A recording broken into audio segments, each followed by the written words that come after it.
લોકમત ન્યૂઝમાં આપનું સ્વાગત છે। વડોદરાની પાયોનિયર કોલેજમાં અભ્યાસ કરતા બીએએમએસના પ્રથમ વર્ષના વિદ્યાર્થી દ્વારા આપઘાતના પ્રયાસથી ભારે ચકચાર મચી છે। વિસાવદર તાલુકાના મોરિયા ગામના રહેવાસી રોહન દિનેશભાઈ રાઠોડે કોલેજના ત્રીજા માળેથી કૂદકો માર્યો હતો, જેના કારણે તેને ગંભીર ઈજાઓ પહોંચી છે। પરિવાર દ્વારા કપુરાઈ પોલીસ મથકે નોંધાવેલી ફરિયાદમાં કોલેજના 2 પ્રોફેસર કોમલ મેડમ અને ઋષિકેશ સર પર જાતિ આધારિત ભેદભાવ અને માનસિક ત્રાસના ગંભીર આક્ષેપો લગાવવામાં આવ્યા છે। ફરિયાદ મુજબ રોહનને ક્લાસમાં જાહેરમાં અપમાનિત કરવામાં આવતો હતો અને ભણતર બગાડી દેવાની ધમકીઓ આપવામાં આવતી હતી। સતત માનસિક ત્રાસને કારણે તેણે આ પગલું ભર્યું હોવાનો પરિવારનો દાવો છે। હાલ વિદ્યાર્થીને વધુ સારવાર માટે જૂનાગઢ ખસેડવામાં આવ્યો છે। કપુરાઈ પોલીસે એટ્રોસિટી એક્ટ સહિતની કલમો હેઠળ ગુનો દાખલ કરી તપાસ શરૂ કરી છે। સમગ્ર મામલાની તપાસ SC/ST સેલના એસીપી બી સોલંકી દ્વારા કરવામાં આવી રહી છે। એમના ગાર્ડિયન દ્વારા અમારે ત્યાં વર્ક કરતા 2 પ્રોફેસર એસોસિએટ પ્રોફેસરનું નામનો ઉલ્લેખ કરવામાં આવેલો છે, પણ આખા 1.5 વર્ષ દરમિયાન નથી એના પેરેન્ટ્સ દ્વારા મને એવી કોઈ માહિતી મળી કે એમને હેરેસમેન્ટ કરવામાં આવે છે કે નથી કોઈ સ્ટુડન્ટે, મતલબ સ્પેશિયલી રોહનને પણ મને એવી કોઈ માહિતી આપેલી નથી। જ્યારે મારા ગેટની બહાર મેં નોટિસ જ લગાડેલી છે કે સાંજે 4 થી 5 કોઈ બી સ્ટુડન્ટ વિધાઉટ એની પરમિશન મને મળી શકે છે, કોઈ બી ઇસ્યુ હોય છે, પણ એમના દ્વારા મને જાણ કરવામાં આવેલી નથી।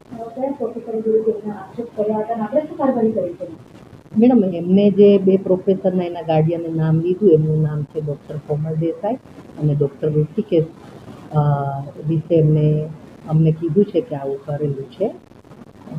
આપણે એમના વિરુદ્ધ કાર્યવાહીમાં આપણે જ્યારે એમના ગાર્ડિયન આવ્યા એ પછી તરત જ આપણે ડૉક્ટર કોમલ દેસાઈ અને ડૉક્ટર ઋષિકેશને એક લેટર ઇસ્યુ કર્યો છે અહીંથી કે જે એમના ગાર્ડિયન જે આરોપ લગાવે છે એની બાબતમાં ખુલાસો કરશો અમને એ તમે લેખિતમાં આપો વર્કિંગ 3 ડેની અંદર।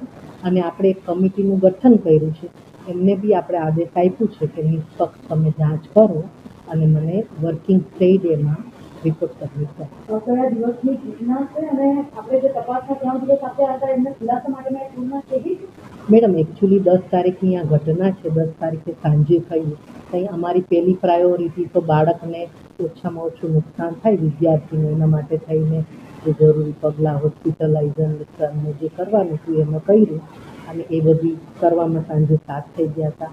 નેક્સ્ટ ડે સવારે એમના ગાર્ડિયન આવી ગયા હતા, એટલે નેક્સ્ટ ડે અમે બપોરના કમિટીનું ગઠન કરી લીધું છે અને વર્કિંગ 3 ડે કીધા છે મેં, એમાં શનિ રવિ અમારે રજા આવી ગઈ છે કે આજ સાંજ સુધીમાં એ લોકો રિપોર્ટ મને સબમિટ કરી।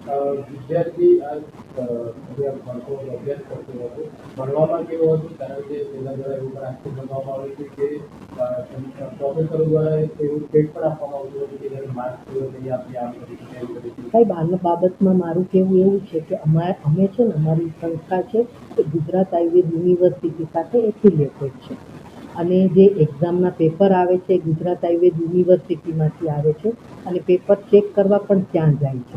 મતલબ કે મારા લોકલ ટીચરો પાસે પેપર ચેક કરવા આવતા નથી। અને બીજી વસ્તુ એ છે કે વાઇવા એક્ઝામમાં પણ ગુજરાત આયુર્વેદ યુનિવર્સિટીમાંથી સ્ટાફ મોકલવામાં આવે છે, બહારનું એક્સટર્નલ, અને એ જ એક્ઝામ લેતા હોય છે। એક્ઝામ રિલેટેડ અમારા હાથમાં કશું નથી। વિદ્યાર્થી એવરેજ હતો। ઘણી વખત ટીચરોએ મને ઇન્ફોર્મ કર્યું હતું કે એ થોડો મતલબ મીડિયમ છે। તો આપ શું માનો છો, આટલું બધું પગલું ભર્યું, અભ્યાસ કરવાનું પગલું ભર્યું તો અને શિક્ષકોના નામ લીધા છે, તો આપ શું માનો છો આમાં? સર, એ મારી કમિટી થોડુંક સર્ચ કરી રહી છે, એનો રિપોર્ટ આવ્યા પછી હું એમાં કંઈક કશું કહેવા માટે સારી રીતે કહી શકું।